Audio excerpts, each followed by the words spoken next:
ఓం శ్రీ సాయిరామ్. భగవాన్ శ్రీ సత్యసాయిబాబా వారి యొక్క దివ్య శ్రీ చరణాల విందాలకు మన ఏఎస్పి తరఫున, మనందరి తరఫున హృదయపూర్వక, వినయపూర్వక, మనఃపూర్వక నమస్సుమాంజలు. అహం సత్యబోధక చెన్నై దివ్య జ్ఞాన యజ్ఞము.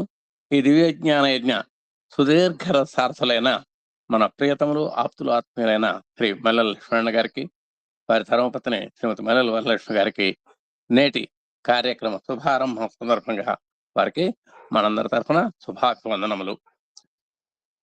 సత్యసాయి దైనందిన ఆధ్యాత్మిక వేదికలో భాగంగా నేటి యొక్క కార్యక్రమాల యొక్క అనుక్రమణిక మనం ఒకసారి చూస్తే, మొట్టమొదట ప్రత్యేక ఆధ్యాత్మిక సత్సంగం మన అధినేత ఎమ్మెల్యన్ గారు ఇస్తారు. ఆ తర్వాత శ్రీమద్ భగవద్గీత అభ్యాసన తరగతులు, అవగాహన తరగతుల మీద మనకు క్లాస్ ఉంటుంది. ఈరోజు 3వ అధ్యాయంలో మనం దాంట్లో మూడవ అధ్యాయం జరుగుతుంది. దాన్ని మనం పూర్తి చేసుకుందాం. ఈ నేపథ్యంలో ఇప్పుడు ప్రప్రథమంగా ప్రత్యేక ఆధ్యాత్మిక సత్సంగం our beloved MLN by MLN sir. Om Shri Sairam. అందరికీ సాయిరామ్. ఓం శ్రీ సాయిరామ్. అందరికీ సాయిరామ్ అండి. స్వామివారికి ప్రణామం చేసుకుంటూ ఇంకా కొన్ని అంశాలు ఈరోజు మనం పునశ్చరణ చేసుకునే ప్రయత్నం చేద్దాం. అభయప్రదాయక ఆనందదాయక అని స్వామిని పాడుతుంటాం. అటువంటి అభయ స్వరూపుడు. అందుకని ఒక మాట కూడా చెప్తాను, నేను ఉండగా నీకు భయమేలా అని. అది అందరికీ అభయము. కృష్ణ పరమాత్మ కూడా అభయం ఇచ్చాడు. యోగక్షేమం వహామ్యహం.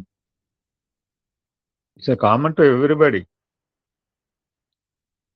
ఏ ఒక్కరికో చెప్పిందో కాదు, చెవులో చెప్పిందో కాదు, లేదా ఇంటర్వ్యూ రూమ్లో చెప్పిందో కాదు. అది సాధకుల మీద ఆధారపడుతుంది. సో నిన్న మనం అభయం గురించి మాట్లాడుకున్నాం. అభయంతో పాటు నిర్భయం అని ఇంకో మాట కూడా వచ్చింది. ఇప్పుడు స్వామి ఇన్ని కార్యక్రమాలు అభయస్వరూపుడు. స్కూల్స్ కట్టించాడు, కాలేజీలు కట్టించాడు.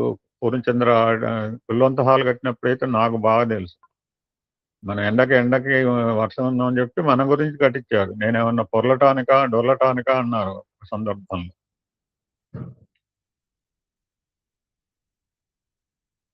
ఆయన అన్ని చేసిన ఆయనకేం కర్తృత్వ భావం లేదు. మనం చాలాసార్లు ముచ్చరించుకున్నాం. చేయటం వరకే మనకి అంతే.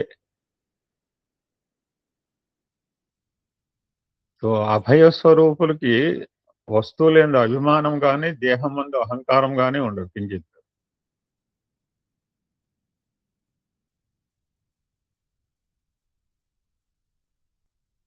రెండు పదాలు వాడాడు కదా, అభయశీలుడు, భయస్థుడు. మనకు తెలిసిన పదాలే. హిరణ్యకశపుడు భయస్థుడు, అభయశీలుడు ప్రహ్లాదుడు. కంసుడు కూడా అంతే. ఎప్పుడు కృష్ణుడి గురించి తలుచుకుంటేవాట. ఎప్పుడు కృష్ణుడు వస్తాడా, ఎప్పుడు కృష్ణుడు. ఇంకా వీళ్ళిద్దరికి తేడా కూడా చెప్పారు. సచ్చిత్ ఆనంద రూపనామాలని మనం చాలాసార్లు ప్రస్తావన వచ్చింది. లాస్ట్ రెండిటికి ఇంపార్టెన్స్ ఇచ్చినవాడు హిరణ్యకశపుడు, ఆశ్రయించినవాడు. నామాన్ని, రూపాన్ని ఆశ్రయించాడు. నామాన్ని మనం ఆశ్రయిస్తున్నాం, నామాన్ని ఆశ్రయించేది అంటలేదు. ఇప్పుడు ఇతను ఆశ్రయించిన విధానం వేరు. ఇక్కడ ప్రహ్లాదు సాక్షాత్ నారాయణని ఆశ్రయించాడు.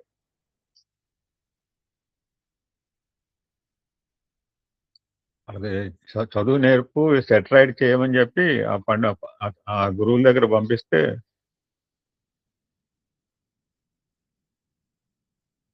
రెండు రోజుల తర్వాత తీసుకొచ్చిన తర్వాత ఎంతవరకు ప్రోగ్రెస్ వచ్చింది చూద్దామని చెప్పి అప్పుడు వీళ్ళు చెప్తారన్నమాట, ఇద్దరు గురువులు చండామార్కులు. తన్ను నిశాచరులు పొడవ దైత్య కుమారుడు మాటి మాటికి ఓ పన్నగ సాయి, ఓ ధనుజ భంజన, ఓ జగదీశ, ఓ పన్న శరణ్య, నిఖిల పావన అని స్తుతిస్తాడట. కానీ కళ్ళమ్మ నీళ్ళు మాత్రం రావటం. భయమైన మాట లేదు అని హిరణ్యకశిపుడు ఓ భూవరా అని సంబోధించి చెప్తాడు. This is the state of your son. ఎంతసేపు అదే అదే నారాయణ మంత్రం, శ్రీమన్నారాయణ అంతే. ఎందుకు భయం లేదు ఇన్ని రకాలుగా చేసినప్పుడు? అటువంటి అభయస్వరూపుడు ఎలా అవ్వగలిగాడు? ఇంతమంది ఆయన ఎవడు చూశాను, మీరు చూశారా? నేను చూశాను. ఎప్పటి నుంచో మరి కృతయుగంలో జరిగింది. అప్పటి నుంచే మరి ఎంతమంది ఎన్నిసార్లు చెప్పుకున్నాడు ప్రహ్లాదు. టీవీలో సత్సంగాలు వచ్చిన ప్రహ్లాదు మాట రాకుండా ఎవడు చెప్పడు. ఎవరిని చూశారా ప్రహ్లాదని? ప్రహ్లాద సినిమా, భక్త ప్రహ్లాద్ సినిమా తీశారు, చూసాం అంతే. ఆయనకి ఏంటంటే ఏ విధంగా అయితే గోపికలకి అనన్య భక్తి అనమాట. ఎక్కడ చూసినా కృష్ణ పరమాత్మే. పువ్వులు కావచ్చు, రాళ్ళు కావచ్చు, రప్పలు కావచ్చు, nothing else other than Krishna. వాళ్ళకేదో జ్ఞానం బోధిద్దామని చెప్పి పరేషాన్ అయిపోతాడు కృష్ణుడి ఫ్రెండ్ ఉద్ధవుడు. ఇతనికి తోటలో సర్వం విష్ణుమయం. అది మనం విష్ణు విశ్వస్వరూపం అని చెప్పటం కాదు, ఆయన పరిపూర్ణ విశ్వాసం గలవాడు. నన్ను ఆదుకోమని కూడా పిలవలేదట, నన్ను కాపాడమని కూడా అనలేదట. ఎప్పుడు గుర్తుపెట్టుకోండి మనం. ఓ భగవంతుడు, ఓ గాడ్ సేవ్ మీ. అతనికి ఎక్కడ చూసినా నారాయణే కనిపించేవాడు. జనక మహారాజుని కూడా అంటాడట యజ్ఞవల్కుడు, అభయం వై జనక ప్రాప్తాహం. ఓ జనక, నువ్వు అభయుడైనావు. ఎందుకంటే నీ రాజ్యం తగలబడుతోందంటే ఆయన అందరు లేచిపోయిండ్రు, ఇతను మాత్రం బోలా. సో నీకు విచారం అక్కర్లేదన్నాడు. బికాజ్ నీవు చిత్తం మొత్తం కూడా భగవంతుని మీద ఉంచావని చెప్పాట గురువుగారు. నువ్వు ఉన్నావు, ఎలా ఉన్నావు? నిమిత్త మాత్రగా ఉన్నావు. నీకు ఎన్నో ఉన్నాయి, రాజ్యం ఉంది, అధికారం ఉంది, ఎంతో మంది, వాటి మీద నీకు మమత్వం లేదన్నాడు. ప్రతి వస్తువు కూడా నువ్వు ఒక ఆధ్యాత్మిక భావంతో, దైవిక భావంతో, divinity, are enjoying divinity in each and every aspect. అది అట్లా గురుగారు ప్రేజ్ చేశారంటే కారణం ఏంటంటే he have seen the unity in diversity. భిన్నత్వంలో ఏకత్వాన్ని దర్శించగలిగాడు, అనేకత్వంలో ఏకత్వాన్ని దర్శించగలిగాడు.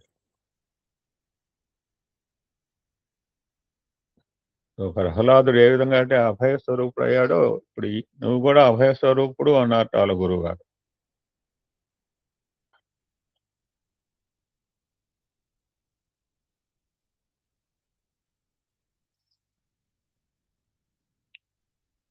నిజంగా ఆలోచిస్తే మానవుడు భయస్వరూపుడు కాదు యాక్చువల్గా.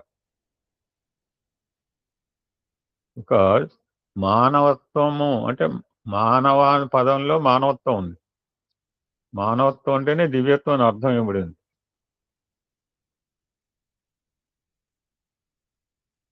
ఎందుకు భయపడుతున్నాడు? మొన్న 3 మంత్రాలు చెప్పారు. దైవాన్ని మరవద్దు, లోకాన్ని నమ్మద్దు, మరణానికి భయపడవద్దు.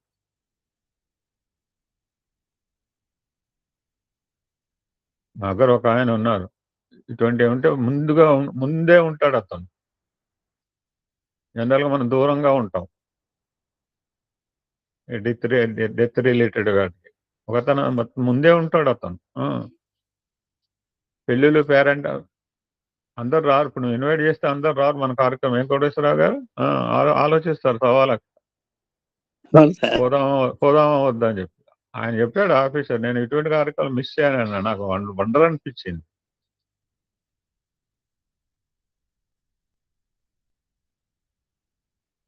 అటువంటి అభయ స్వరూపుడైన మానవుడు మరి ఎందుకు భయపడుతున్నాడు?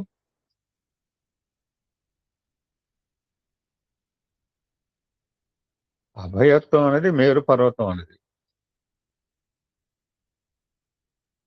భయం అనేది శ్వాస గాలి వంటిది. ఈ శ్వాస గాలి మేరు పర్వతాన్ని ఏం చేస్తుంది? కదిలించలేదు. చలించని పర్వతము, భ్రమించని భావము, రమించని మనసు, తరించే బుద్ధి ఒక దైవానికి తప్ప దేనికి లేదండి. సో నువ్వు అభయ స్వరూపుడు ఎప్పుడు కావంటే సర్వుల్లో ఉన్న దైవత్వం, ఏకత్వం ఒకటే అని మనం విశ్వాసాన్ని డెవలప్ చేసుకున్నప్పుడు మానవుని ఏది భయపడలేదు. ఒక ఆయన అన్నట్ట, what can me make afraid? Death is a joke of life, it's joke to me అన్నట్ట. నాకు ఒక తమాషా.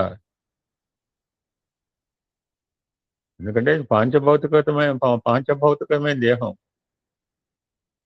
ఏదో రోజు వెళ్ళాల్సిందే. మనం ఆరాటపడాల్సింది దేహి నిమిత్తం గురించి ఆరాటపడమంటున్నాం. ఇదంతా మనకు చెప్పట్లేదు, అర్జున్ చెప్తున్నాడు. ఓ అర్జున, నువ్వు చంపేవాడు కాదు, నువ్వు చచ్చేవాడు కాదు. Body will perish. నువ్వు ఆత్మస్వరూపుడు, నువ్వు దేహం అనుకుంటున్నావు. ఇన్ని రకాలుగా చెప్పి కృష్ణ పరమాత్మ అతనిలో ఉన్న భయాన్ని పోగొట్టి అభయత్వాన్ని అందించాడు. This is the vital factor in Bhagavad Gita. ఒక 26 తత్వాలు నేను చెప్పిన దాంట్లో ఇది చాలా ముఖ్యమైనది. సో అటువంటి అభయాన్ని పొందడానికి చేసే ప్రయత్నమే ఈ సాధకుల యొక్క ప్రయత్నాలు కావచ్చు, తపస్సు కావచ్చు, యజ్ఞం కావచ్చు, హోమాలు కావచ్చు, let it be what ever the spiritual activity. మనం ఒక సాధకుడు చేసే ఏ ఆధ్యాత్మిక కార్యక్రమం అయినా ద ఎసెన్స్ ద ఏమి భగవంతుని అభయత్వానికి ఆయన అభయహస్తం మన మీద ఎప్పుడు ఉంటుంది. బీ బ్రేవ్, నువ్వు ధైర్యంగా ఉండు, నువ్వు భయపడకూడదు. నువ్వు భయపడుతున్నావా? నువ్వు భయపడేంతసేపు నాకు నా అభయం దొరకదని చెప్తున్నాడు అర్జునుడికి. నువ్వు చేయాల్సిందల్లా ఒకటే, నేను శరణాగతి అనే మాట నేను రుద్రంలో చెప్పాను.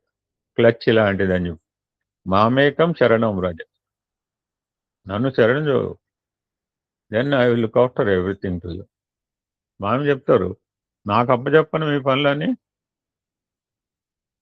మీకంటే నేను మీరు చేసిన దానికంటే కూడా బాగా చేస్తాను. కానీ మనకే అనమాట, ఇంతమందికి ఆయన అభయం ఇచ్చాడు, అందరికి పనులు ఆయన చేయగలడా?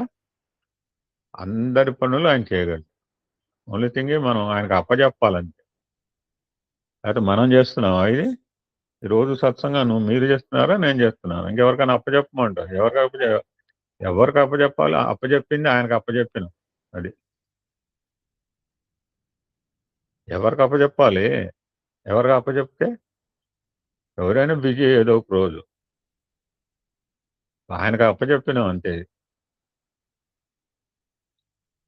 సో డోంట్ ఫియర్ అన్నాడు. Why fear when I'm here అనే మాట ఇప్పుడు కాదు, కృష్ణ పరమాత్మ భగవద్గీతలో చెప్పాడు. గీత చెప్పినా, రామాయణం చెప్పినా, భారతం చెప్పినా, ఏ చెప్పినా దాని ఎసెన్స్ ఒకటే. ఒక ప్రవాహంలో కొట్టుకుపోయి వ్యక్తున్నాడు అనుకోండి, అతను కాపాడాలంటే మనం తాడో చెయ్యో అందించి ఒక సహాయం ఇచ్చి అతన్ని మనం ఒడుగు తీసుకురావాలి. ఇంకొకటి కొట్టుకుపోయేవాడు అతన్ని how can he save him?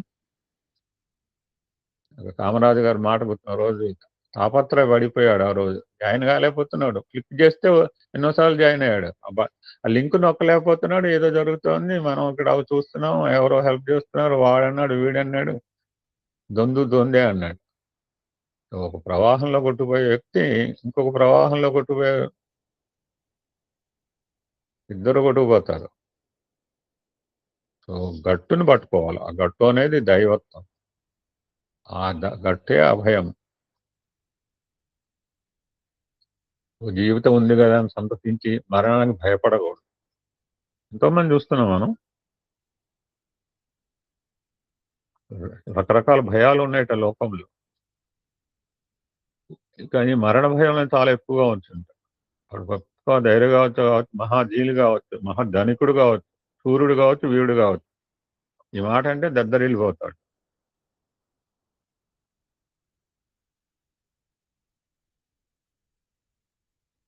శ్రద్ధతో చేయవలసిన కార్యక్రమాన్ని మనం చాలాసార్లు అనుకున్నాం. మన ఇంట్లో పూజ పునస్కారాలు ఏ విధంగా చేస్తా, వినాయక చవితి లేదా అమ్మవారు అంత శ్రద్ధగా చేయాలి ఈ యొక్క కార్యక్రమం. Some people may feeling that అమంగళ చెవులు జీవితం మీద ఆశ ఉంటుంది. ఆశ వద్దని చెప్పట్లేదు. మనం ఎంతకాలం ఉండాలో భగవంతుడు తెలుసు. చాలా మంది నన్ను తీసుకెళ్ళిపో, ఇవన్నీ మనం అనుకున్న మాటలు. ఆయనకి తెలుసు ఎంతకాలం ఉంచాలో, ఏం చేయించాలి అని చెప్పి. నిన్న మొన్నగా చెప్పుకున్నాం. ఆయన కార్యక్రమం ఉందంటే మనం ఉంచాలి అనమాట. మన పాత్ర అయిపోయింది. నాటక రంగంలో ఏంటి, చిన్న పాత్ర పెద్ద ఒక రోల్ అయిన తర్వాత తెర వెనక వెళ్ళవలసిందే. కాలుడు, ఆ కాలుడు అనేవాడు బ్రహ్మ విష్ణు మహేశ్వరులు కూడా కాలానికి అనుకున్నాం. సదాశివ బ్రహ్మలో నుంచి బ్రహ్మ విష్ణు మహేశ్వరులు ఆ యొక్క నొసటిలోంచి కాలభైరవుడు కాలస్వరూపుడు వచ్చాడని చెప్పి. సో మన కర్తవ్యం మనం చేయటం వరకు మన పని. బ్యూటిఫుల్ స్టోరీ అండి. ఈ బాలికాస్ నాటికి కూడా వేయించుకోవచ్చు. ఒక అరణ్యం ఉంది. అన్ని రకాల అరణ్యం అంటే రకరకాల జంతువులు ఉంటాయి. సింహాలు ఉన్నాయి, ఏనుగులు ఉన్నాయి. నేను బ్రీఫ్గా చెప్తున్నాను. ఏనుగులు సంచరిస్తూ ఉంటే అడవిలో సింహములు ఉండవు.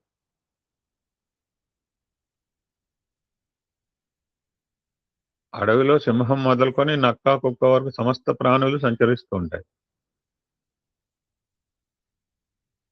నక్కకి యోచన ఎక్కువట. దానికి ఒకరోజు ఒక థాట్ వచ్చింది. మనందరిలాగా మానవుడు ఉన్నాడు. మానవుడిని ఆదర్శ జీవితంగా అందరూ లోకులు భావిస్తున్నారు. ఇతను ఆదర్శవంతుడు అంటున్నారు. ఎంతున్నా నరజన్మ దుర్లభం అంటున్నాడు అని చెప్తున్నారు. మానవుడు ఎట్లా పుట్టామో మనం కూడా అట్లనే పుట్టాము.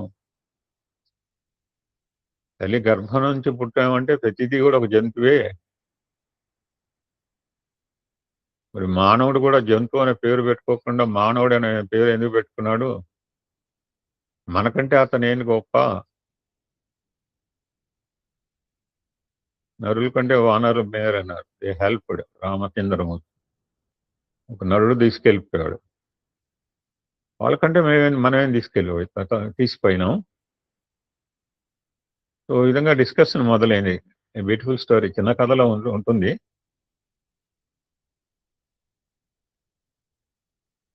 ఇది తర్జన చేసుకుని వదిలేస్తే సరిపోదు. You have to enquiry. దీన్ని సాధించాలి అని నక్క ఒక ఆలోచన వచ్చి ఒక పట్టుబట్టింది. సో నక్క ప్రొపగండా మొదలుపెట్టింది, క్యాన్వాసింగ్ మొదలుపెట్టింది. అన్ని జంతువుల దగ్గర పోయింది. మానవుని కంటే మనం ఎందుకు తక్కువగా ఉండాలి? ఈ జంతు జాతి మానవ జాతి కంటే హీనమని వాళ్ళు భావిస్తున్నారు. ఆ పేరుని మనం తుడిచేయాల. So encourage all the animals. వాళ్ళకి ఉత్సాహంతో పాటు ఉద్రేకం కూడా. ఉత్సాహంతో చెప్పే మాటలు చెప్తే పర్లేదు, ఉద్రేకాన్ని లేపకూడదు మనం.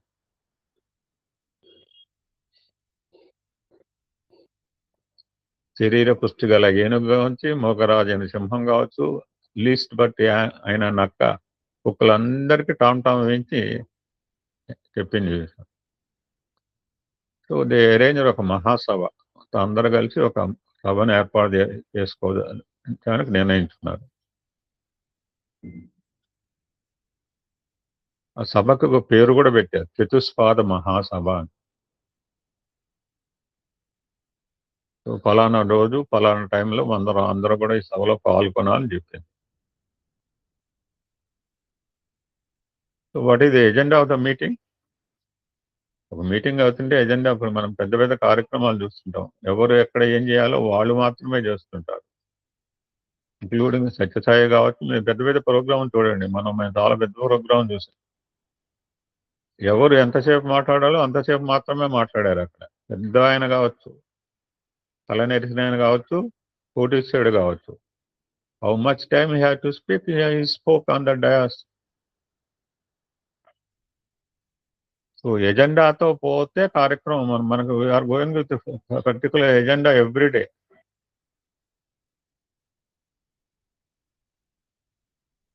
సో వీళ్ళు కూడా ఈ మహాసభకు కూడా ఒక ఎజెండా పెట్టుకున్నారు, 3 points. మానవులు జంతువులు తల్లి గర్భం నుంచి పుట్టిన వారే, ఇది ఫ్యాక్ట్. అందుకే మానవులకు జంతువులకు జంతువు అని ఒకే పేరు ఉండాలి, నో 2 names, 2 పేర్లు ఉండటానికి లేదు. జంతువులకు మానవుడనైనా పేరు ఉండాలి, లేదా మానవుడికి జంతు వైస్ వర్స, 2 సమానం, భిన్నముగా ఉండటానికి వీలు కాదు అని నిర్ణయం చేసుకోవాలి. This is first point. రెండోది, మానవుడు బాగా జ్ఞానవంతుడు, తెలివితేటలు గలవాడు, సో ఇంటెలెక్ట్ బాగా ఉంది. జంతువులు అజ్ఞానంతో కూడినవి అని ఒక పేరు, చెడ్డ పేరుంది. దీన్ని మనం should not accept it, అంగీకరించరా.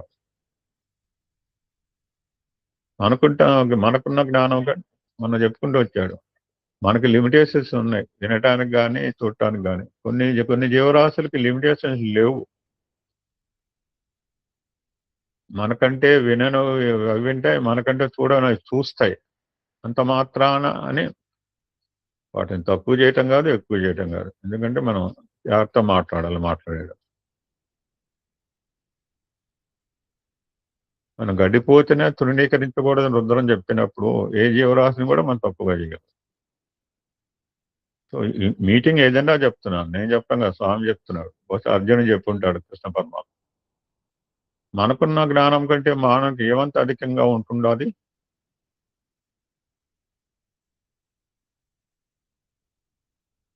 And compare to human beings మనకేం తక్కువ ఉంది?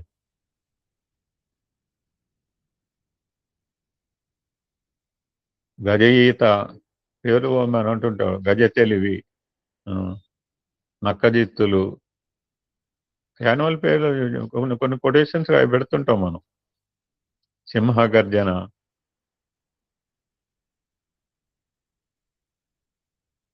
ఇదివరకు ఒకే జ్ఞానం అనే దాన్ని మనం స్థిరం చేసుకోవాలి. This is second point of the agenda.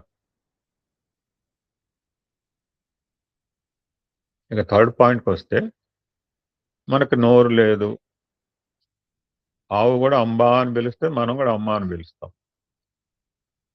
ప్రతి శబ్దంలో కూడా ఓంకారం ఉందని స్వామి చెప్పాను, మనం గుర్తించగలగాలి. మనం ఏదో ఓకారం ఓం ఓం, ఇట్స్ నాట్. నా చేతిలోంచి ఒక వస్తువుగా గ్లాస్ కింద పెడితే అందులో కూడా రైలు శబ్దంలో కూడా ఓంకారం విన్నాను అంటాడు అనిల్ కుమార్ గారితో ఒక ఆయన. ఆలోచించాడు. Third point of the agenda is, మనం నోరు లేని వారం, మానవుడేమో బాగా పెద్ద నోరు ఉన్నాడు, మనం మూగ జంతువులు, వాళ్ళు పెద్ద మాటకారులు. ఇది చాలా పెద్ద మాటకారే అంటుంటారు మనం, ఇది కామన్ వర్డ్. ఇది చాలా సైలెంట్గా ఉంటాడురా అని అంటుంటాం. మనం మూగ జంతువులు కావచ్చు, మనకు ఏమి కొరతగా ఉంది? మాటలు నేర్చిన వాడు మానవుడు, మనకంటే ఏం సుఖాన్ని అనుభవిస్తున్నాడు? ఇవన్నీ వాళ్ళ యానిమల్స్ డిస్కస్ చేస్తున్న పాయింట్ అన్నమాట. సో దట్స్ వై మాటలకి మూగతనానికి ఏమాత్రము భేదం ఉండకుండా చూసుకోవాలి. వీఆర్ క్రూయర్ యానిమల్స్ అంటున్నారు, మన క్రూర జంతువులు అంటున్నారు మనని. వాళ్ళని సాత్వికులను విశ్వసిస్తున్నాడు. దీన్ని కూడా మనం అంగీకరిస్తున్నాడు. మనలో ఉన్న సాత్వికత్వం మానవులు ఎవరి ఎందుకు కూడా లేదు కదా. మానవుడి కంటే మృగము సాత్వికమైంది అనే సత్కీర్తిని మనం తీసుకురావాలి. ఇందాక 3 పాయింట్ అన్నారు కదా, కొత్త పాయింట్ యాడ్ చేసింది నక్క. ఇప్పుడు చేసిన 4 పాయింట్లు ఇందాక 3 అన్నాం ఎజెండా. అక్కడ 3 అన్నారు, ఇక్కడ వచ్చేసరికి దే యాడెడ్ సప్లిమెంటరీ. ఇప్పుడు చెప్పిన 4 పాయింట్లు మనం ఈ సమావేశం లోపల have to discuss it and ఒక కంక్లూషన్ కూడా రావాలి. మీటింగ్ పెట్టేసి వదిలేస్తే కాదు.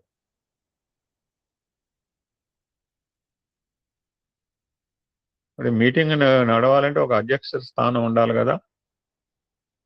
ఎవరు పెట్టాలి అధ్యక్షుడుగా? అంటే ఇప్పుడు అన్నిటికీ తెలియగలది నక్క. మన అడవి లోపల చాలా మంది యోగులు ఋషులు తపస్సు చేసుకుంటున్నారు. అందులో ఒక ఉత్తముడైన ఒక ఋషిని మనం ఆహ్వానిద్దాము.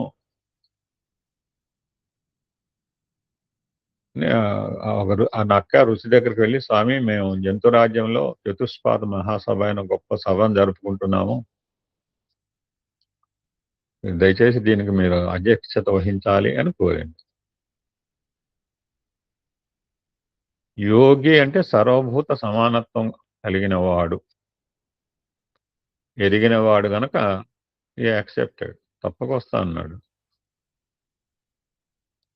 ఇప్పుడు నేను సత్సంగంలో జాయిన్ అయ్యి ఒక పెద్ద ఆయన్ని, సారు మీరు సత్సంగం చెప్పాలని అడిగాను.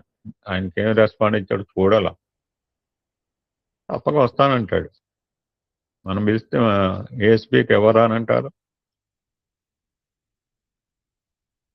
ఒక మంచి ముహూర్తం చూసుకున్నారు,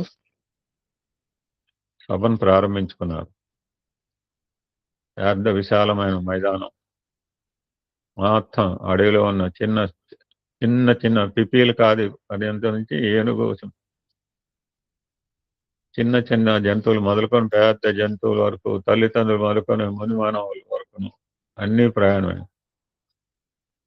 మన మదర్స్ డే రోజు మా బ్రదర్ బ్యూటిఫుల్ కా, ప్రపంచంలో 50% త్రిమూర్తులే, మిగిలిన 50% వాళ్ళ దేర్ చిల్డ్రన్ అన్నాడు. అద్భుతంగా ఉంది కామెంట్. 50% స్త్రీమూర్తులు, మిగిలిన 50% వాళ్ళ పిల్లలు.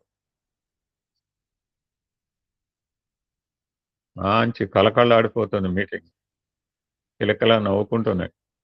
ఇక ఆలోచించండి, అన్ని రకాలు ఒక చోట జమైనాయి అంటే.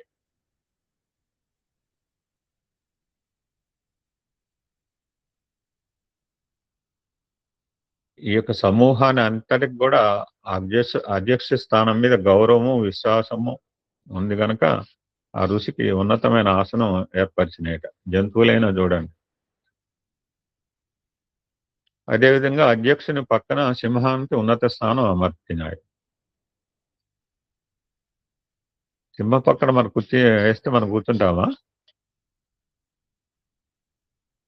ఆయన మహర్షి కనుక తన పక్కన సింహాన్ని చూసి ఏమాత్రం అదరలేదు, బెదరలేదు. ఎందుకంటే he no very well that. ఇప్పుడు ఇందాక ఈ కథ అంతా ఎందుకు చెప్తున్నాడు అంటే, నువ్వు అంతటా ఉన్నది ఒకటే అంటే నీకు భయం ఉండదు. అర్జున, నువ్వు వేరు వాళ్ళు వేరు అనుకుంటున్నావు, నువ్వు ఎవరో చంపుతున్నావు, నీకు ఈ ఫీలింగ్ ఉండబట్టే నువ్వు యుద్ధానికి పరాయిస్తున్నావు చేయనని చెప్పి. అంతట్లో ఉన్నది అవి ఒకటే అన్నప్పుడు ఆయనకేం భయం, హాయిగా కూర్చున్నాడు. అవసరమైతే దాని సింహం జూలు కూడా, మన ఇంట్లో ఒక పెంపుడు కుక్కగా జూలున ఆ సర్వభూతంలో ఉన్న దైవత్వం అనే ఏకత్వాన్ని కలిగిన వాడు మహనీయుడు, మహర్షి యోగి.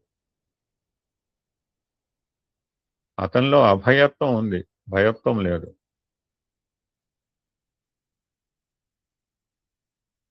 అందరూ కూర్చున్నారు. ఇప్పుడు స్వాగతం, వెల్కమ్ అడ్రస్. రోజు కూడా సురేశ్వర గారు ఎంత చక్కగా చెప్తుంటారో. Thank you so much sir. Everyday you're reminding us. మీ రుణం ఎలా తీర్చుకోవాలో అర్థం కావట్లేదు. మా దంపతుల పేరు ప్రతినిత్యం చెప్తుంటారు సార్ మీరు. మేము దానికి అర్హులమో కాదో నాకైతే తెలియదు, కాకపోవచ్చు కూడా.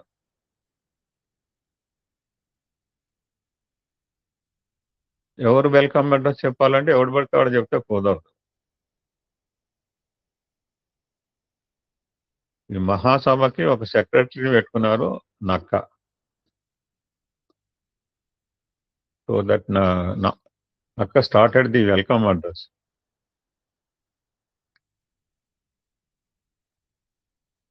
ఈ రోజు మన అందరికి కూడా సువర్ణాక్షరాలతో మనం కూడా అనుకుంటాం ఏఎస్పి 1000 రోజులు వచ్చినప్పుడు 10 సువర్ణాక్షరాలతో సువర్ణాక్షరాలతో రాసుకోవాలి మన జీవితాన్ని. నిన్న ఒక మేడం మన సాయంత్రం మేడం ఒక మాట అంది, రోజు మొత్తంలో ఏమన్నా పనికొచ్చే పని చేస్తున్నాం ఏంటంటే ఒక గంట సేపు గొప్పగా చెప్పట్లేదండి, అన్నమాట చెప్తున్నా. మనం రోజు మొత్తం మీద ఏమైనా మంచి పని చేస్తున్నాం అంటే ఒక గంట సేపు, తను ఇప్పుడు స్కూల్కి పోయి వచ్చింది క్లాస్కి. ఇప్పుడు మనందరం కూడా 2 గంటల సేపు భగవంతుని విషయాలు మాట్లాడుకుంటున్నాం.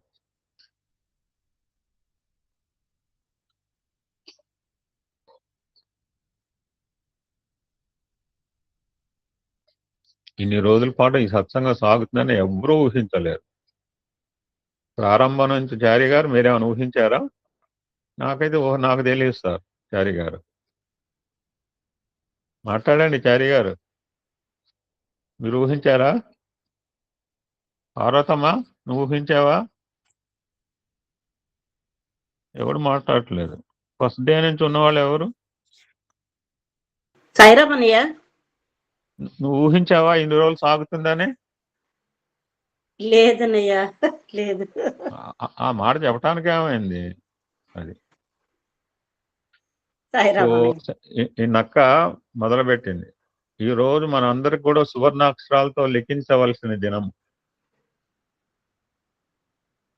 కోటేశ్వరరావు గారు మన ఆల్రెడీ 3000 రోజులకి తీసుకెళ్లారు. సార్ మీ నోటి మాట, మీ ఆశీస్సులతో, మీ దీవెనలతో 3000కి వెళ్తామేమో సార్. 5000 దాకా కూడా వెళ్తాం. మీరు అన్నారు 3000 అన్నారా లేదా? వేశారండి, పొరపాటు పడ్డాను. సార్ పొరపాటు అనకూడదు ఇక్కడ. వేశాను, పడిపోయింది. ఇప్పుడు శనివారం చెప్పవలసిన సామమూర్తి ఆదివారం మహిళా రోజు లలిత సహస్రనామం చెప్పాడు. ఆలోచించండి. అవును సార్, మన చేతుల్లో ఏం లేదు. అది సార్ మీరు అన్న ప్రకారము భగవంతుడు తీసుకెళ్తే మీ యొక్క మీలాంటి పెద్దల ఆశీస్సులు, ఎందుకంటే మీ నోటి నుంచి 3000 అని మాట నోటి నుంచే కాదు, మీ చేతి నుంచి వచ్చింది, అది రికార్డెడ్ అయింది 3000. అవును సార్. ఇది ఈనాడు మన అందరికి కూడా సువర్ణాక్షరాలతో లిఖించవలసిన దినం. మనకు కూడా ఇది మరో రాని దినము. మనందరి సమావేశము ఒక దిగ్విజయము సాధించబోతోంది. ఈ మాటలు ఆ యొక్క జంతు సమూహానికే కాదు, మన కూటమికి కూడా. మీకు ఎన్నో పనులు ఉన్నప్పటికీ అన్యును వదిలి సమావేశంలో పాల్గొన్నారు. Thank you so much my dear brothers and sisters. మీ అందరికీ నా ధన్యవాదములు అంది సెక్రటరీ నక్క గారు. ఎంత అద్భుతమైన మాటలు చూడండి. అది యానిమల్స్ మీటింగ్ కాదు, మనకి. తర్వాత మీటింగ్ యొక్క 3 విషయాల, 4 అన్నాడు, ఇక్కడ 3 అనమాట. తర్వాత మీటింగ్ యొక్క 3 విషయాల ఎజెండా అని చెప్పింది.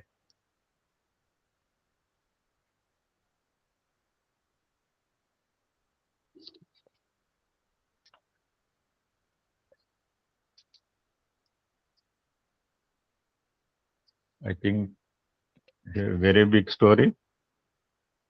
నాటికైతే 3 గంటలు పడుతుంది.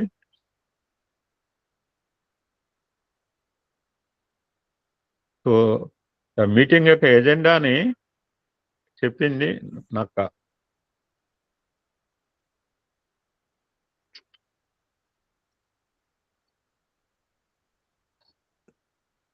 తర్వాత ఏం జరిగిందో తర్వాత సత్సంగంలో తెలుసుకుందాం. జై సాయిరాం.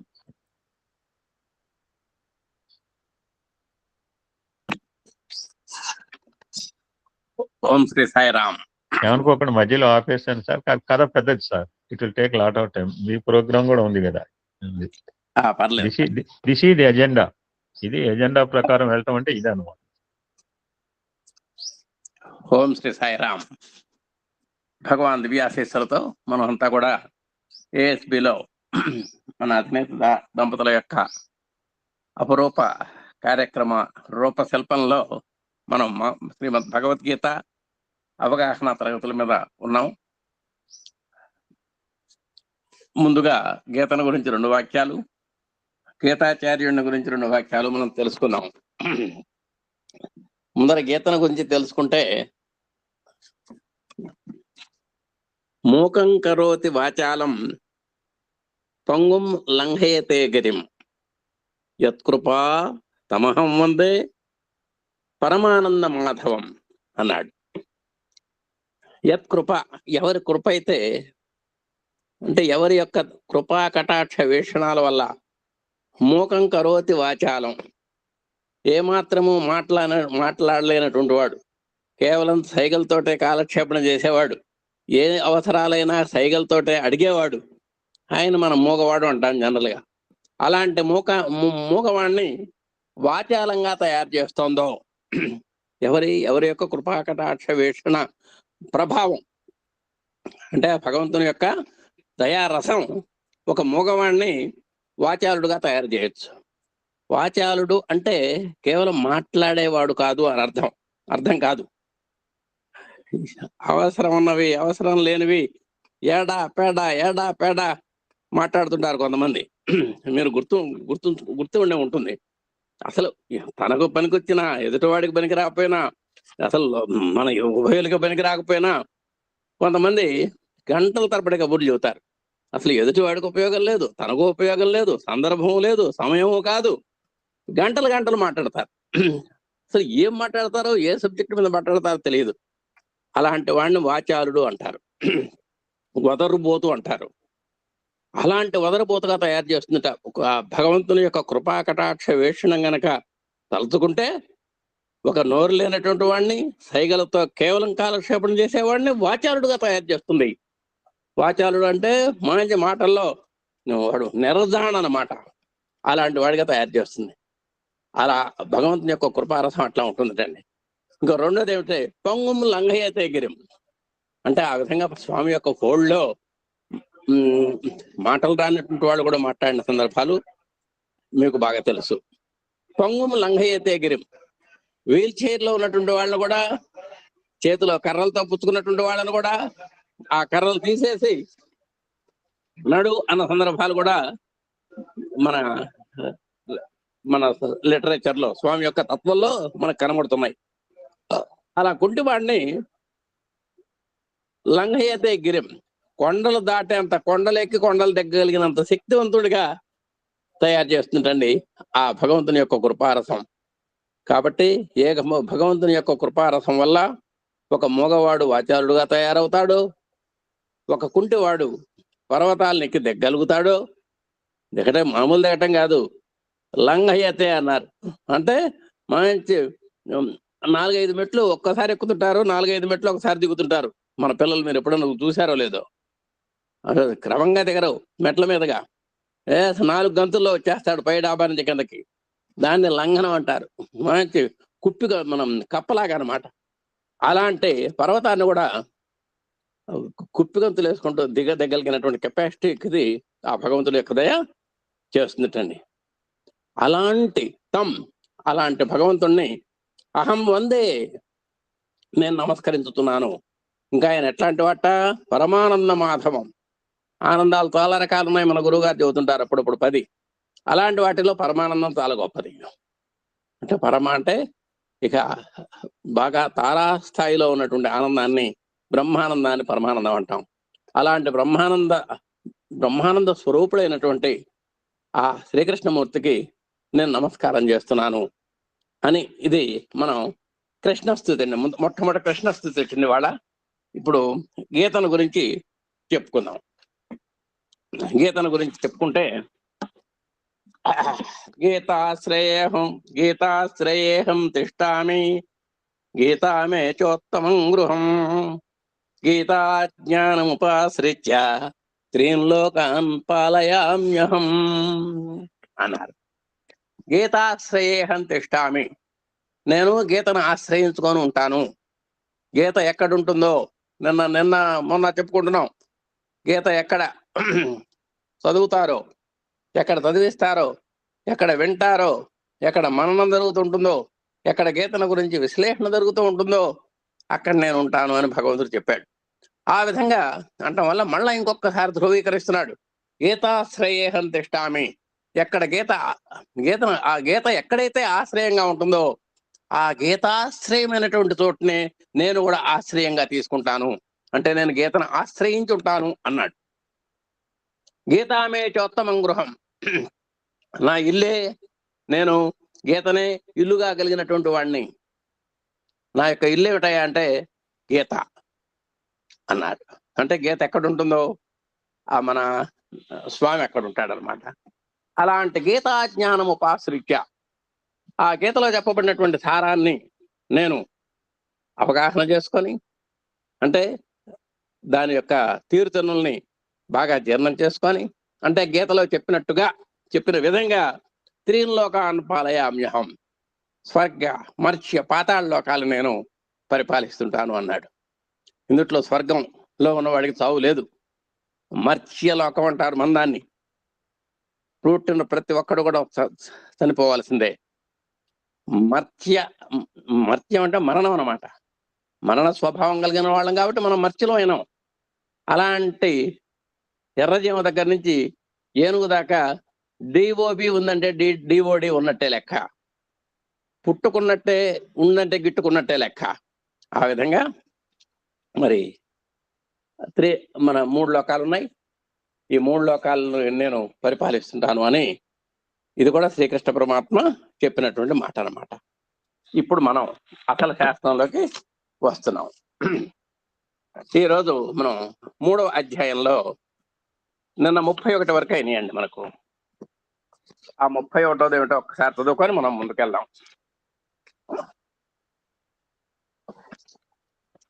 ఏమే మతమిదం నిత్యం అనుతిష్టంతి మానవాః శ్రద్ధావంతో నసూయంతో ముచ్యంతే తేపి కర్మభిః అని చెప్పాడు. ఇప్పుడు 32. ఏ త్వేతదభ్యసూయంతో నానుతిష్టంతి మే మతం సర్వజ్ఞాన విమూఢానుస్తాన్ విద్ధి నష్టానచేతసః అన్నాడు. 1వ లైన్ జాగ్రత్త చూసుకోవాలి. ఏ త్వేతదభ్యసూయంతో అనుంది ఇక్కడ. ఏ తు ఏ తు ఏతత్ అభ్యసూయంతః అనే పదాలు ఉంటాయి దీంట్లో. ఇది జాగ్రత్తగా కూడబొట్టుకొని చదివితే ఏ త్వేతత్ అభ్యసూయంతో ఏ త్వేతదభ్యసూయంతో అవుతుంది. ఏ తు ఏతత్ అభ్యసూయంతః ఈ పదాలన్నింటినీ జాగ్రత్తగా కూడబలుక్కుంటే ఏ త్వేతదభ్యసూయంతో, ఒకవేళ అంత పొడుగు మనం అభ్యాసంలో చేయలేకపోయినాం అనుకోండి, ఏ త్వేతదభ్యసూయంతో అని గుణించుకొని చదువుకోవచ్చు. ఏ త్వేతదభ్యసూయంతో ఈ మూడింటిని కలగలిపి చదువుకుంటే ఏ త్వేతదభ్యసూయంతో. ఈ విడదీయటం అనేటువంటిది కేవలం ఆ పదాల యొక్క ఉచ్చారణ సౌలభ్యం కోసం చెబుతున్నాం. నిజంగా వాస్తవంగా అట్లా విడదీయకూడదు. ఇందాక నేను విడదీసినట్టుగా విడదీయాలి. అయితే మనం పారాయణ ప్రధానంగా ఉన్నాం కాబట్టి మనం ముందర పారాయణ ప్రధానంగా మనం నేర్చుకుంటున్నాం. ఏ త్వేతదభ్యసూయంతో నానుతిష్టంతి, నా అనుతిష్టంతి, ఈ నా అనుతిష్టంతి కలిపితే నానుతిష్టంతి అయింది. ఏ మే మతం, నానుతిష్టంతి మే మతం, ఈ 3 కలిపితే నానుతిష్టంతి మే మతం అయిపోయింది. ఇక 3వ లైన్ సర్వజ్ఞాన విమూఢాంస్తాం అన్నారు. 0 తర్వాత కనుక కాస్త ఒత్తొస్తే ఒక్కరో పలకటం కష్టం. కానీ దీని యొక్క అసలు స్వరూపం ఎట్లుంటుందంటే సర్వ జ్ఞాన విమూఢాన్ తాన్ అని ఉంటుంది. కానీ అది ఒక చిన్న ప్రక్రియ వల్ల మార్పు చెంది మనకి ఇట్లా సర్వజ్ఞాన విమూఢాంస్తాన్ అయింది. అందుకని మనం ఏం చేసుకోవాలి, మనం పారాయణలో చదువుకునేటప్పుడు సర్వజ్ఞాన సర్వజ్ఞాన విమూఢాం, సర్వజ్ఞాన విమూఢాం స్థాన్, సర్వజ్ఞాన విమూఢాం స్థాన్ అట్లా గుణించుకొని నెమ్మదిగా ఆ పాదాన్ని మనం స్వాధీనంలోకి తెచ్చుకోవాలి. సర్వజ్ఞాన విమూఢాం స్థాన్ విద్ధి నష్టాన్ అచేతసః నష్టాన్ అచేతసః కాస్త నష్టానచేతసః అవుతుంది. దానికి ముందు ఉన్నటువంటి పదం విద్ధి. ఈ రెండు కలిపి చదివితే విద్ధి నష్టానచేతసః అవుతుంది. ఇప్పుడు ఒక్కసారి ఈ శ్లోకం మొత్తం చదువుదాం. ఏ త్వేదదభ్యసూయంతో నాను తిష్టంతి మే మతం సర్వజ్ఞాన విమూఢాంస్తాన్. ఈ మూడో లైన్ ఒక్కసారి చెబుతాను. సర్వజ్ఞాన విమూఢాంస్తాన్ విద్ధి నష్టానచేతసః. అది ఏ త్వేదదభ్యసూయంతో నాను తిష్టంతి మే మతం సర్వజ్ఞాన విమూఢాంస్తాన్ విద్ధి నష్టానచేతసః. అయిపోయింది. ఇప్పుడు 38వ శ్లోకంకి వచ్చామండి. సదృశం చేష్టతే స్వస్యాః. 3 పదాలు ఉన్నాయి. సదృశం చేష్టతే అన్న చోట చ ఇష్టతే అని ఉంటుంది అనమాట. సింపుల్ గా చేష్టతే అయింది. ఇప్పుడు మనకు 3 పదాలుగా లెక్కేసుకుందాం. సదృశం చేష్టతే స్వస్యాః. కలిపి చదివితే సదృశం చేష్టతే స్వస్యాః. రెండో లైన్ ప్రకృతే జ్ఞానవానపి. జ్ఞానవాన్ అపి ఈ రెండు కలిపితే జ్ఞానవానపి అయింది. అప్పుడు 2 పదాలుగా తీసుకుంటే ప్రకృతే జ్ఞానవానపి అయింది. ఇక మూడో లైన్ ప్రకృతిం యాంతి భూతాని. ఏమి ఇబ్బంది లేదు ఇక్కడ. 3 చక్కగా ఉన్నాయి పదాలు. ప్రకృతిం యాంతి భూతాని కలిపి చదివితే ప్రకృతిం యాంతి భూతాని. 4వ లైన్ నిగ్రహ కిం కరిష్యతి అని 3 పదాలు ఉన్నాయండి. నిగ్రహ కిం అన్న చోట ఆ కకారం ఉన్నది కాబట్టి, కిమ్ములో కకారం ఉంది కాబట్టి ఆ విసర్గల్ని హకారంగా చదువుకోవాలి.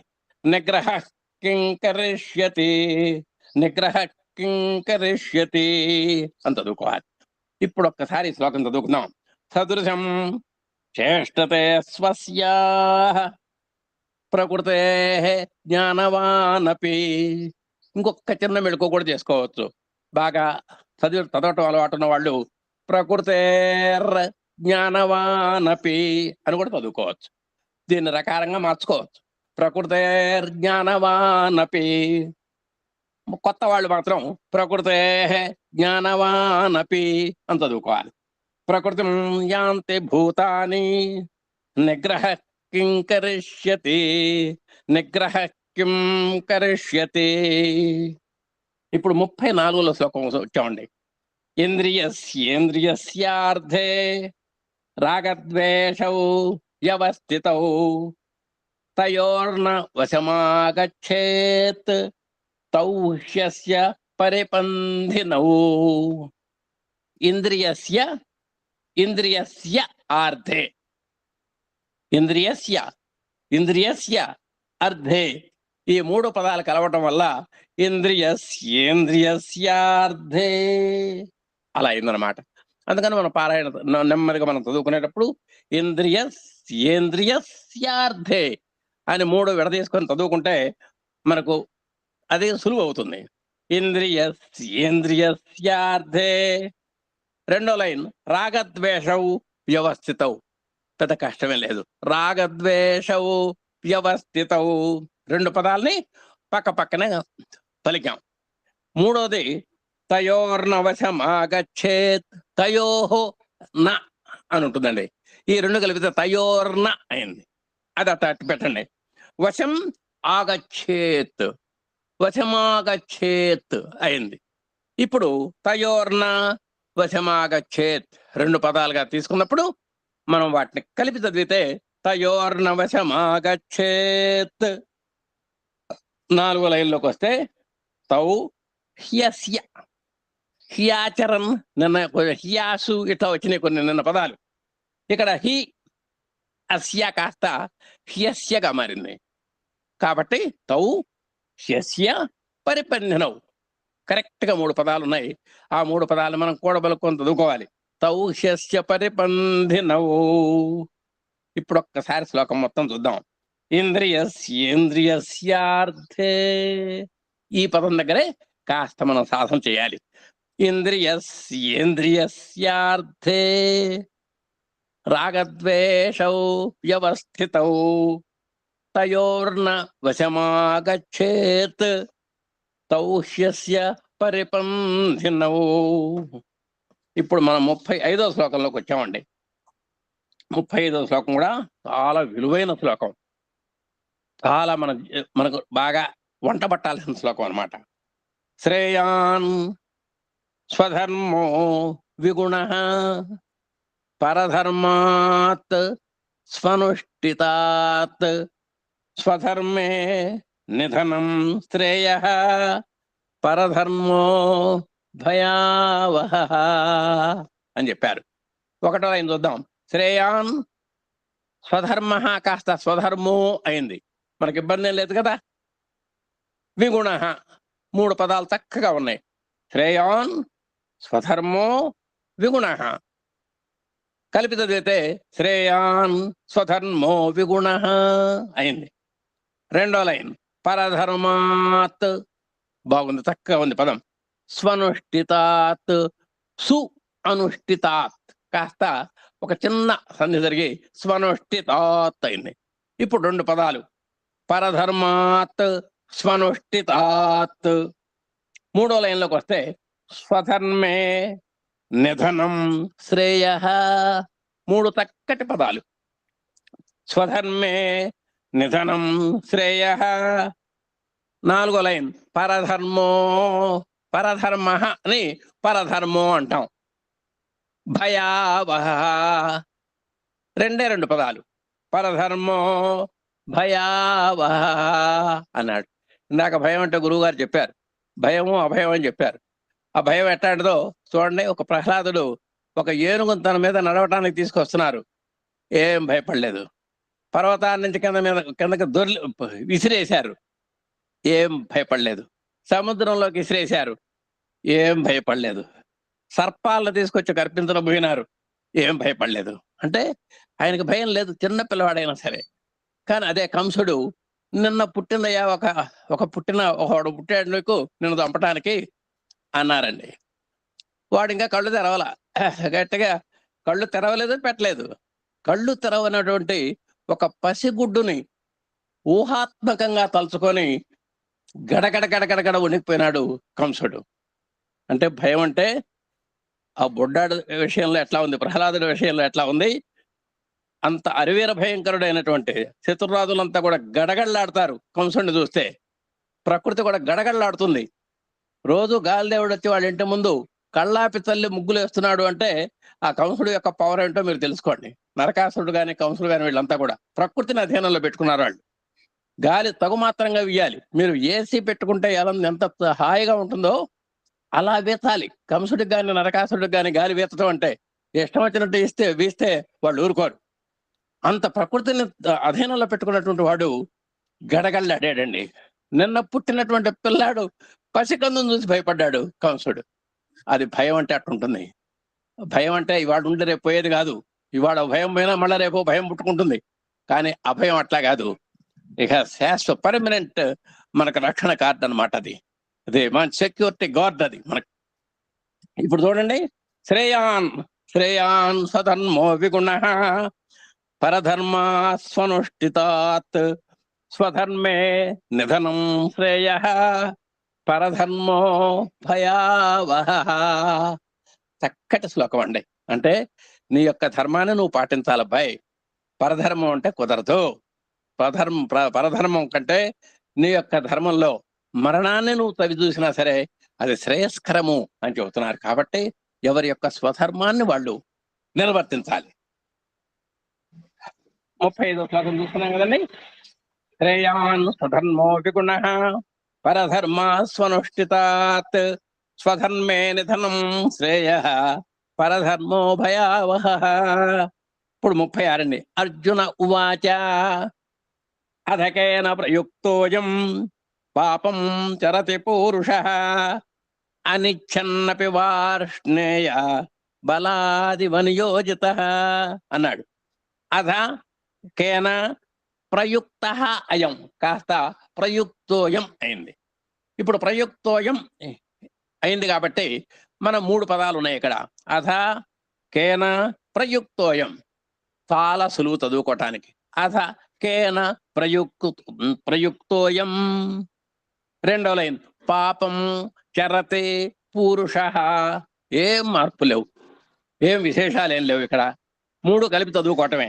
పాపం చరతే పూరుష. మూడో లైన్లో అనిచ్చన్నపి, చిన్న మెడుకువ, అనిచ్చన్ ప్లస్ అపి, ఈ 2 కలిపితే అనిచ్చన్నపి. వార్ష్ణేయ ఒకటే పదం కాబట్టి 2 పదాలు మూడో లైన్లో. అనిచ్చన్నపి వార్ష్ణేయ. ఈ వార్ష్ణేయ చదువుకునేటప్పుడు వార్ష్ణేయ అని మీరు 2 ప్రాక్టీస్ చేయాలి. వార్ష్ణేయ, ఈ రెండింటిని కలపాలి. వార్ష్ణేయ అంటే రాకేత్వం ఉన్నది, షావత్తున్నది, నా వత్తుంది, 3 ఒత్తులు ఉన్నాయి కాబట్టి మనం చదువుకోవటంలో కొంచెం కష్టం ఉంది కాబట్టి వార్ష్ణేయ, ఈ 2 కలిపితే వార్ష్ణేయ అవుతుంది. అప్పుడు మనకు సులువుగా ఆ పదం అర్థమవుతుంది. లేకపోతే మనకి అటుబట్టమో ఇటుబట్టమో జరుగుతుంది. అనిచ్చన్నపి వార్ష్ణేయ బలాదివ నియోజిత. బలాత్ ఇవ, ఈ 2 కాస్త బలాదివ అయింది. నియోజిత, ఈ 2 కలిపితే బలాదివ నియోజిత. కాబట్టి ఈ శ్లోకం చూద్దాం. అథకేన ప్రయుక్తోయం పాపం చరతే పూరుష అనిచ్చన్నపి వార్ష్ణేయ బలాదివ నియోజిత. 37లోకి వచ్చామండి. శ్రీ భగవాన్ ఉవాచ అనిచ్చాడు. శ్రీ భగవాన్ ఉవాచ అంటలో కాస్త మనకి ఇబ్బందులు ఉన్నాయి. అందుకని దీన్ని ఇలా కూడా చదువుకోవచ్చు. అంటే ఇలా చదివితే తప్పని కాదు, ఇంతకంటే సులువుగా చదవాలి అంటే శ్రీ భగవాన్ ఉవాచ అంటే హాయిగా అంబాసిడర్ కారులో వెళ్ళినట్టుగా ఉంటుంది. శ్రీ భగవాన్ ఉవాచ అని చదువుకుంటే హాయిగా ఉంటుంది. కామ ఏష క్రోధ ఏష రజో గుణ సముద్భవ మహాశనో మహాపాప్మ విజ్ఞేనమిహ వైరిణం అన్నాడండి. కామ ఏష క్రోధ ఏష, అసలు వాటి యొక్క స్వరూపాలు అట్లా ఉంటాయి. కాస్త చిన్న మార్పు వల్ల కామ ఏష క్రోధ ఏష. ఇబ్బంది ఉంది మనకు. విసర్గలకు నేను చెప్పినప్పుడు విసర్గలు ఉన్నాయి, ఇప్పుడు విసర్గలు లేవు, పెద్ద మార్పేం లేదు. కామ ఏష క్రోధ ఏష రజోగుణ సముద్భవ. రజోగుణ సముద్భవ 2 పదాలు ప్రాక్టీస్ చేసుకోండి. రజోగుణ సముద్భవ, ఈ 2 కలిపితే రజోగుణ సముద్భవ. మూడో లైన్ మహాశనో మహాశన కాస్త మహాశనో అయింది. మనకి ఇబ్బంది ఏం లేదు. మహాపాప్మ ఇబ్బంది ఏమి లేదు. 2 పదాలు మహాశనో మహాపాప్మ. 4వ లైన్లోకి వస్తే విజ్ఞేనమిహ వైరిణం. విజ్ఞేనమిహ అన్న చోట 3 పదాలు ఉన్నాయండి. విద్ధి ఏనం ఇహ. విద్ధి ఏనం కాస్త విధ్యేనం అయింది. విధ్యేనం ప్లస్ ఇహ కాస్త విజ్ఞేనమిహ అయింది.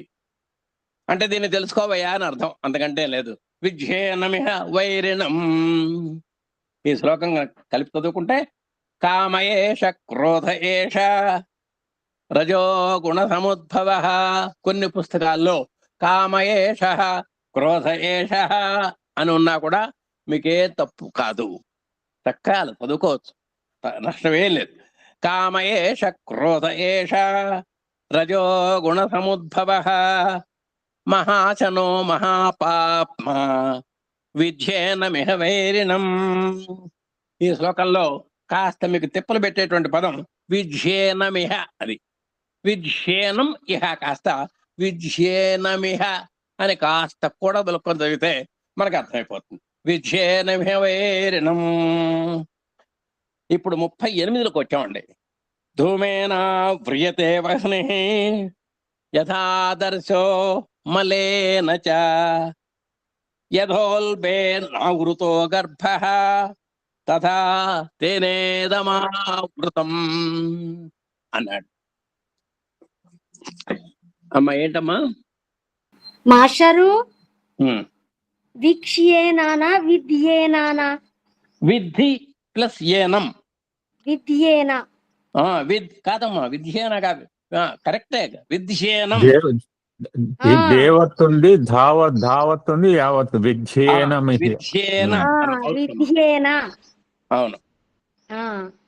అంటే మీరు పలుకుతున్నప్పుడు క్ష అని వినపడుతోంది నాకు, అందుకని అడుగుతున్నా. అంటే అవునా, సౌండ్ లో పొరపాటేమో కానీ విద్యేన అమ్మా. ధూమేన వ్రియతే వహ్నిః యథాదర్శో మలేన చ యథోల్బేన్ ఆవృతో గర్భః తథా తేనేదమావృతం. ధూమేన ఆవ్రియతే, ఈ రెండు పదాలు కలవటం వల్ల ధూమేనావ్రియతే అయింది వహ్నిః. కాబట్టి రెండు పదాలుగా తీసుకుంటే మనం ధూమేనావ్రియతే వహ్నిః అయింది. రెండో దాంట్లో యథా ఆదర్శ. ఆదర్శం అంటే అర్థము అని అర్థం అన్నమాట. యథా ఆదర్శ కాస్త యథాదర్శో అయింది. మలేన చ యథాదర్శో మలేన చ అయింది.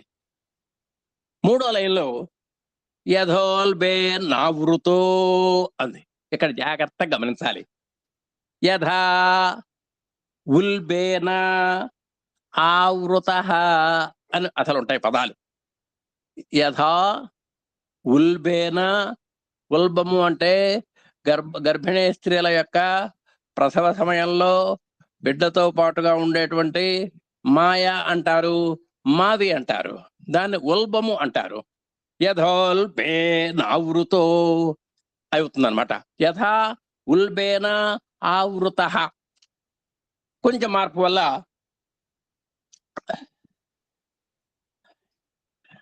అలాగే సార్. యథోల్బేన్ ఆవృతో గర్భః అని చదువుకోవాలి. యథా ఉల్బేన ఆవృత, ఈ మూడు పదాలు కలిస్తే యథోల్బేన్ ఆవృతో అయింది. గర్భః తథా తేనేదమావృతం, తేన ఇదం ఆవృతం. ఈ మూడు పదాలు కలవటం వల్ల తేనేదమావృతం అయిందనమాట. తేన ఇదం కాస్త తేనేదం అయింది. తేనేదం ప్లస్ ఆవృతం కాస్త తేనేదం ఆవృతం అయింది. తేనేదం ఆవృతం. కాబట్టి ఈ శ్లోకం చదువుకుంటే కలిపి చదువుకుందాం. ధూమేన వ్రియతే వహ్నిః యథాదర్శో మలేన చ యథోల్బేనావృతో గర్భః తథా తేనేదమావృతం. 39వ శ్లోకం అండి. ఆవృతం జ్ఞానమేతేన జ్ఞానినో నిత్యవైరిణా కామరూపేణ కౌంతేయ దుష్పూరేణానలేన చ దుష్పూరేణానలేన చ. ఒక్కసారి చూద్దాం. ఒకటో లైన్లో ఆవృతం జ్ఞానమేతేనా ఉంది కదా. జ్ఞానం ఏతేనా కాస్త ఈ రెండు కలిపితే జ్ఞానమేతేనా అయింది. ఇప్పుడు ఆవృతం జ్ఞానమేతేనా చక్కగా చదువుకోవచ్చు, ఇబ్బంది ఏమీ లేదు. రెండో లైన్లో జ్ఞానినః కాస్త జ్ఞానినో అయింది. నిత్య వైరిణ ఇందే, ఇక్కడ విడదీయాల్సిన అవసరం కూడా ఏమి లేదు. జ్ఞానినో నిత్య వైరిణ. మూడో లైన్లో కామరూపేణ, ఎక్కడ ఇబ్బంది ఏం లేదు. కౌంతేయ, కామరూపేణ కౌంతేయ, ఏమి ఇబ్బంది లేదు. నాలుగో లైన్లోకి వచ్చేసరికల్లా దుష్పూరేణానలేన చ, దుష్పూరేణ అనలేన చ, మూడు ఉన్నాయి పదాలు. దుష్పూరేణ అనలేన దుష్పూరేణానిలేన చ. దుష్పూరేణానిలేనచ. ఇది కాస్త జాగ్రత్తగా ప్రాక్టీస్ చేయాలి. దుష్పూరేణానలేనచ. ఒక్కసారి శ్లోకం చదువుకుందామండి. ఆవృతం జ్ఞానమేతేన జ్ఞానినో నిత్యవైరిణ కామరూపేణ కౌంతేయ దుష్పూరేణాలలేనచ. ఇప్పుడు 40వ శ్లోకం అండి. ఇంద్రియాణి మనోబుద్ధి అస్యాధిష్టానముచ్యతే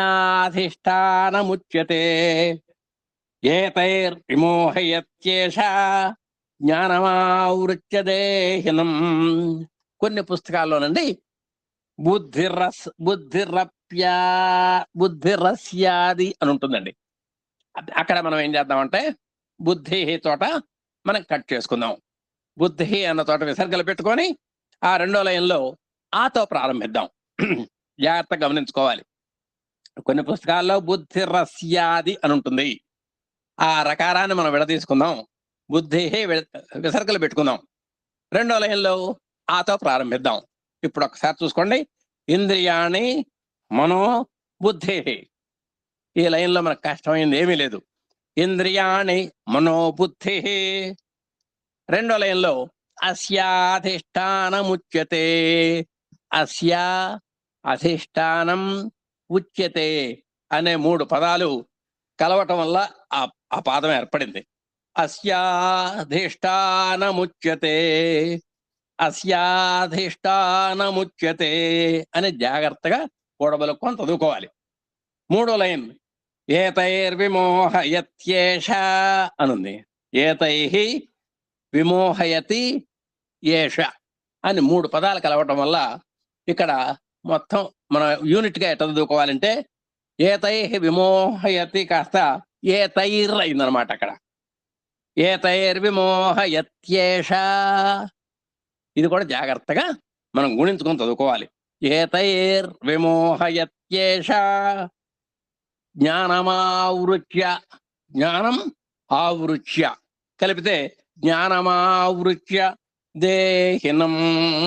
జ్ఞానమావృత్య దేహినం. ఇప్పుడు ఈ శ్లోకాన్ని చదువుకుంటే ఇంద్రియాణి మనోబుద్ధి అస్యాధిష్టానముచ్యతే ఏతైర్విమోహయత్యేష. త్యేషః అని ఏదైనా ఉన్నా కూడా కొన్ని పుస్తకాల్లో ఏమి ఇబ్బంది లేదు. ఏతైర్విమోహయత్యేష ఉందనుకోండి కొన్ని పుస్తకాల్లో ఏమి ఇబ్బంది లేదు. దానివల్ల జ్ఞానమావృత్య దేహినం. ఇంతలో మీరు గమనించాల్సింది ఏంటంటే మన బుద్ధి అన్న తోట విసర్గలు పెట్టుకోండి.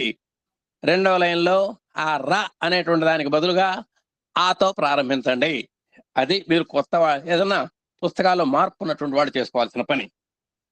ఇప్పుడు 41కి వచ్చామండి. తస్మాత్ త్వమింద్రియాణ్యాదౌ నియమ్య భరతర్షభ పాప్మానం ప్రజహిహ్యేనం జ్ఞాన విజ్ఞాననాశనం. తస్మాత్ కొన్నిట్లో కలిపి ఉంటుంది. తాకు తావత్తు వావత్తు ఉంటుంది. తస్మాత్ మింద్రియాణ్యాదవ్ అని ఉంటుంది. అంటే అలా ఉన్నా కూడా మనం విడదీసి చదువుకోవచ్చు. తస్మాత్ అక్కడికి ఒక చిన్న స్పేస్ ఇద్దాం. త్వం ఇంద్రియాణి ఆదవు అని ఉంటుందండి. త్వం ఇంద్రియాణి ఆదవు ఈ 3 పదాలు కలవటం వల్ల త్వమింద్రియాణ్యాదవు. ఇప్పుడు మొత్తం పాదం చదివితే తస్మాత్ ఒక చిన్న స్పేస్ ఇచ్చుకోండి.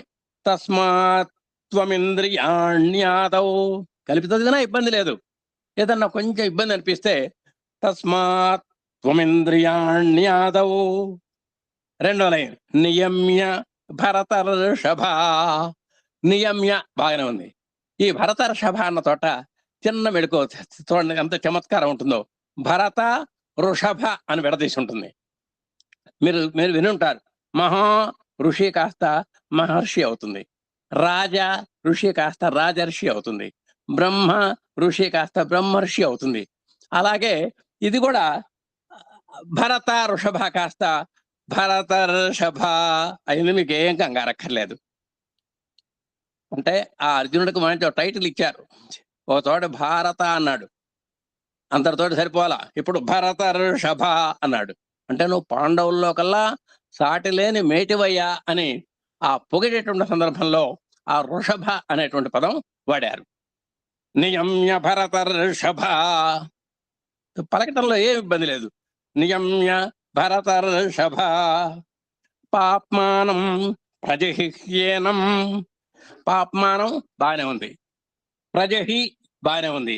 హ్యేనం అన్న చోట కూడా హియాచరన్ హియాసు అన్నట్టుగానే హి ఏనం కాస్త హ్యేనం అయింది. దాని గురించి మీరేం పట్టించుకోక్కర్లా. 3 పదాలుగా మీరు చదువుకోండి. పాప్మానం ప్రజహిహ్యేనం. 4వ లైన్లోకి వస్తే 3 పదాలు. జ్ఞాన విజ్ఞాన నాశనం, జ్ఞాన విజ్ఞాన నాశనం. ఒక్కసారి శ్లోకం చదువుకుందాం. తస్మాత్ త్వమింద్రియాణ్యాదౌ నియమ్య భరతర్షభ పాప్మానం ప్రజిహ్యేనం జ్ఞాన విజ్ఞాన నాశనం. మనం ఈ 42లోకి వచ్చాం.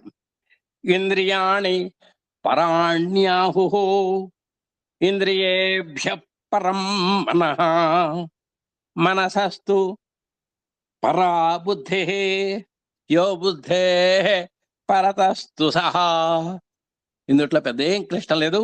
ఇంద్రియాణి పరాణి ఆహుహు అనే పదాలు కాస్త పరాణి ఆహుహు కాస్త పరాణ్యాహుహు అయింది.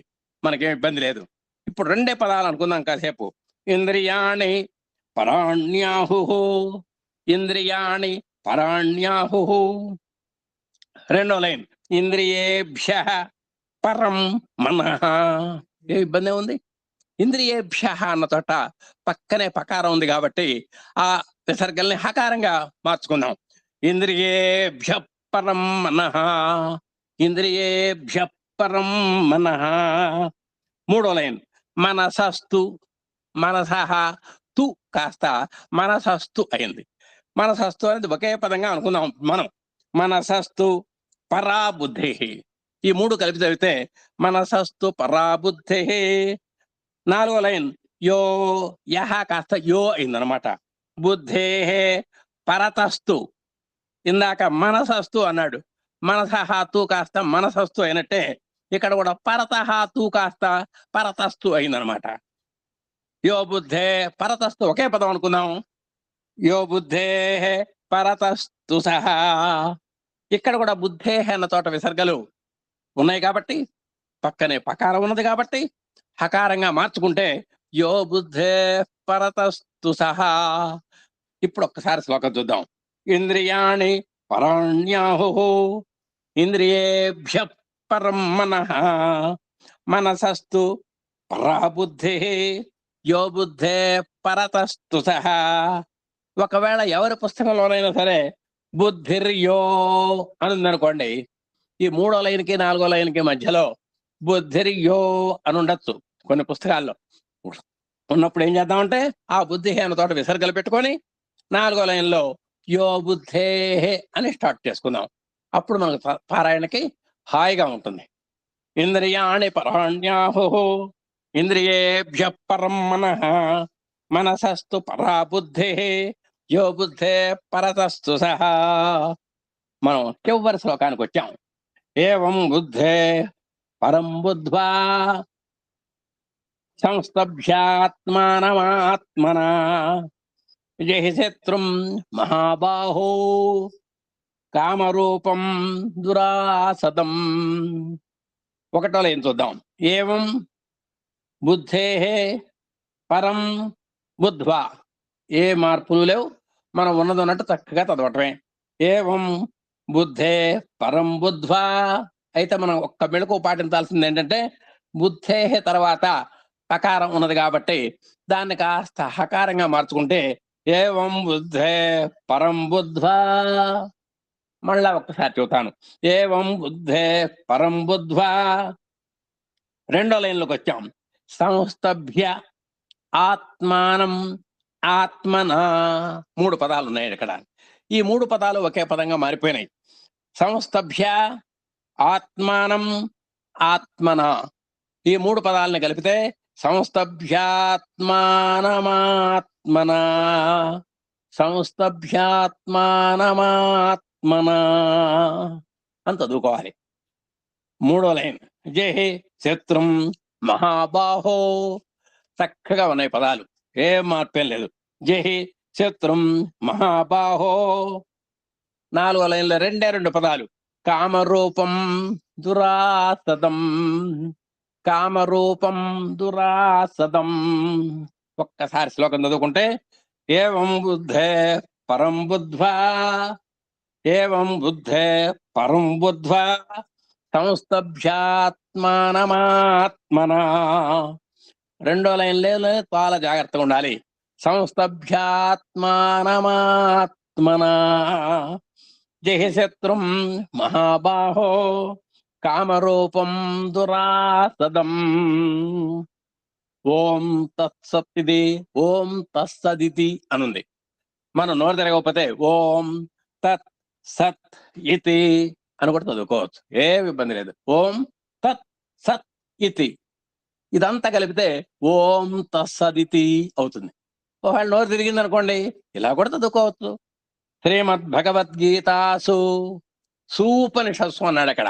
అందుకని మనం కాస్త విడదీసి చదువుకుంటే శ్రీమద్ భగవద్గీతాసు ఉపనిషత్సు అలా చదువుకుంటే హాయిగా ఉంటుంది. బ్రహ్మ విద్యాయాం యోగశాస్త్రే శ్రీకృష్ణార్జున సంవాదే కర్మయోగో నామ తృతీయోధ్యాయ అలా చదువుకోవాలి. తృతీయో అధ్యాయ అనకూడదు, తృతీయోధ్యాయ అని మాత్రమే చదవాలి. మన ఇప్పుడు చక్కగా ఎవరు చదువుతారో ఒక్కసారి చూద్దాం. గురువు గారు చదివితే బాగుంటుందని మా ఉద్దేశం.